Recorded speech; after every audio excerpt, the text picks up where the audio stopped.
Meraih 1 poin tambahan kontra Bahrain. Kesempatan meraih kemenangan perdana muncul saat melawan Bahrain. Dengan 2 hasil imbang, timnas Indonesia optimis bisa menumbangkan skuad Mutiara Teluk. Peluang semakin terbuka lebar karena skuad Garuda akan diperkuat Miss Hilgers dan Eliano Renders. 2 bintang grade A ini diprediksi bakal membuat Bahrain kebingungan. Pasalnya, Shin Taeyong bisa menurunkan skema kejutan dengan memainkan Hilgers dan Eliano. Sebelum laga dimulai, Hilgers bahkan sudah nggak sabar ingin menjalani debut. Saya berharap bisa menjalani debut saya di pertandingan melawan Bahrain. Saya ingin memberikan kekuatan ekstra bagi tim kita, ujar bek berdarah Manado ini. Sementara Eliano langsung berambisi membawa skuad Garuda melibas Bahrain. Saya berharap di hari Kamis melawan Bahrain akan menjadi poin penuh pertama bagi kami. Itu akan sangat mengesankan, tegas Eliano. Kekuatan baru timnas Indonesia ini bahkan sampai disorot media Vietnam. Padahal kanal berita negeri Naga Biru dikenal sering meremehkan pasukan merah putih. Indonesia menambah 2 pemain berkualitas sebelum pemusatan latihan bulan Oktober. Mereka sukses menaturalisasi 2 pemain asal Belanda, Miss Hilgers dan Eliano Renders. Tulis media Vietnam VN. Meski diprediksi bisa menang, Erick Thohir justru ogah terlalu jumawa melawan Bahrain. Pasalnya, skuad Garuda akan bermain di markas negara yang menembus peringkat 76 FIFA ini. Jangan kira Indonesia setara dengan 2 lawan berikutnya. Kita masih underdog. Target tim adalah meraih poin melawan Bahrain dan Cina, ucap Ketua PSSI ini. Ambisi mencuri poin dari Bahrain akhirnya berhasil diwujudkan oleh skuad Garuda.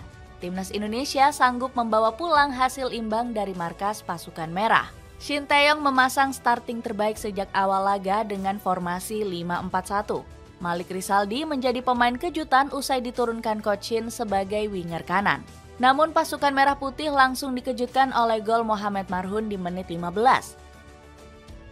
Tembakan roket sang pemain sampai bikin kiper FC Dallas ini terdiam gak berkutik.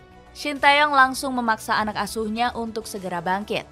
Motivasi Coach Shin terbukti ampuh setelah Ragnar Oratmangun sukses mencetak gol. Di babak kedua, Marcelino Ferdinand dan Eliano Renders masuk untuk menambah daya gedor. Hasilnya langsung terlihat usai Rafael Strijk mencetak gol kedua untuk skuad Garuda. Berawal dari kombinasi Marcelino dan Tom Haye, bola berhasil diumpan ke striker Brisbane Roar ini. Strijk membidik tiang jauh dengan sepakan melengkung yang gagal diantisipasi kiper Bahrain.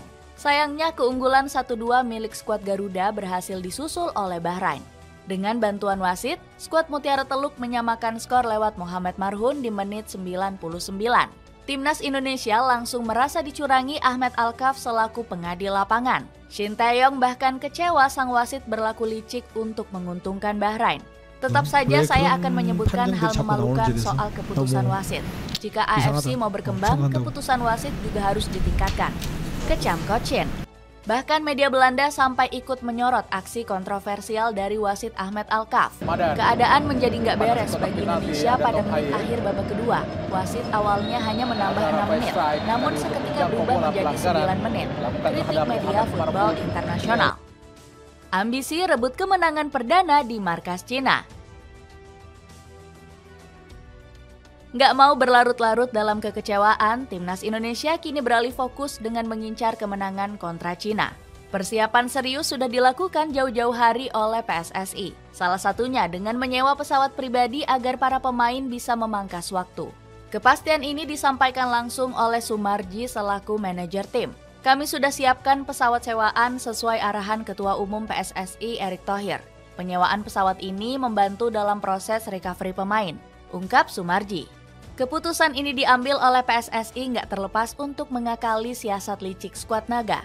Federasi Cina menunjuk Stadion Qingdao yang berjarak 633 km dari Beijing sebagai venue pertandingan. Anehnya, usulan di luar nalar ini mendapatkan persetujuan dari AFC. Dengan menggunakan pesawat charteran, Indonesia dinilai akan lebih maksimal saat menjalani pertandingan. Jika tidak, jarak tempuh yang sangat jauh bakal dihadapkan oleh para pemain Garuda. CFA hanya menyiapkan pesawat biasa yang mengharuskan pemain Garuda beberapa kali transit. Mereka harus terbang dari Bahrain ke Doha dulu untuk melakukan transit pertama.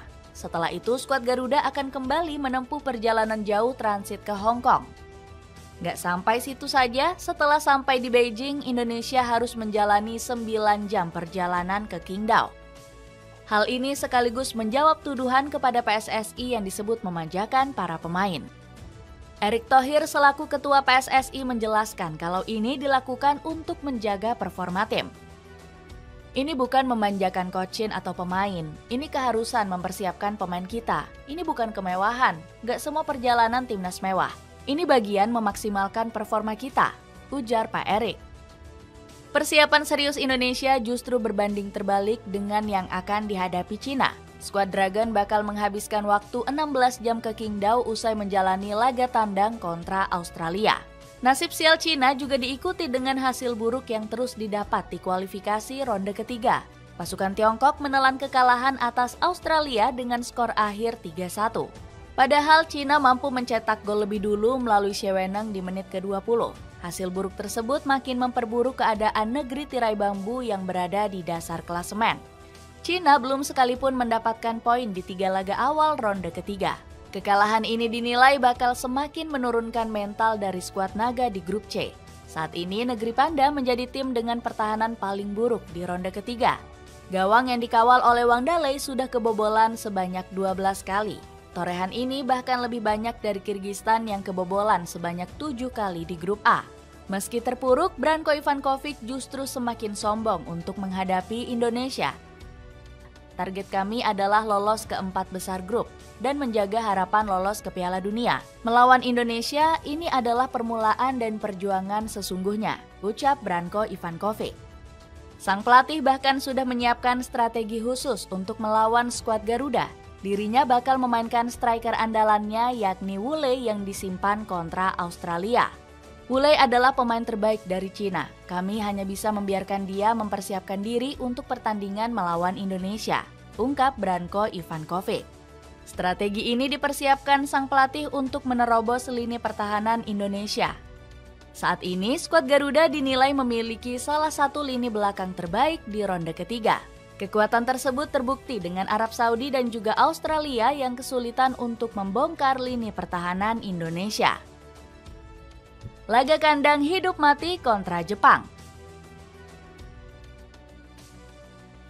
Setelah laga kontra Cina, perjuangan skuad Garuda berlanjut untuk menghadapi Jepang. Skuad Samurai Biru bakal menjadi lawan tersulit di grup C karena masih belum tersentuh kekalahan. Bahkan gawang pasukan negeri Sakura masih suci tanpa kebobolan dari 3 pertandingan. Jepang juga menjadi negara tersubur di ronde ketiga dengan catatan 14 gol. Meski begitu, skuad Garuda masih punya harapan untuk meredam gempuran sang raja terakhir. Secara level kekuatan, timnas Indonesia juga semakin mengejar Jepang. Pertahanan skuad Garuda punya Jay Itzes dan Miss Hilger selaku back level atas Eropa. Keduanya bisa diandalkan untuk menghentikan serdadu penyerang negeri Sakura. Bahkan Ayase Ueda sempat merasakan kerasnya duel melawan Hilgers. Bek berdarah Manado ini bikin sang striker terpental di laga Feyenoord menghadapi FC Twente. Barisan pertahanan skuad Garuda semakin mendekati Jepang jika resmi diperkuat Kevin Dix. Sang pemain punya pengalaman hebat di Eredivisie, Serie A, Superliga Denmark, hingga Liga Champions. Selain itu, media Jepang juga mulai mewaspadai kekuatan pasukan Merah Putih. Perhatian Jepang cenderung terfokus pada Arab Saudi, rival terbesar di Asia, dan tim kuat lainnya seperti Australia. Namun mungkin saja timnas Indonesia lah yang benar-benar menjadi ancaman nyata Jepang, tulis Football Channel. Bukan hanya media Jepang, bahkan pelatih Hajime Moriyasu juga ikut mengakui timnas Indonesia. Timnas Indonesia akan lolos ke Piala Dunia 2026 bersama Jepang dari grup C, kualifikasi Piala Dunia 2026 zona Asia. Ujar Moriyasu dikutip dari kanal berita Japan Station. Komentar pujian dari pelatih 56 tahun ini langsung disambut optimis oleh Erick Thohir. Kami akan coba dulu posisi 1 atau paling enggak ke posisi 2, karena Jepang sangat dominan sampai hari ini. Kalau bisa masuk 2 besar, tegas ketua PSSI ini.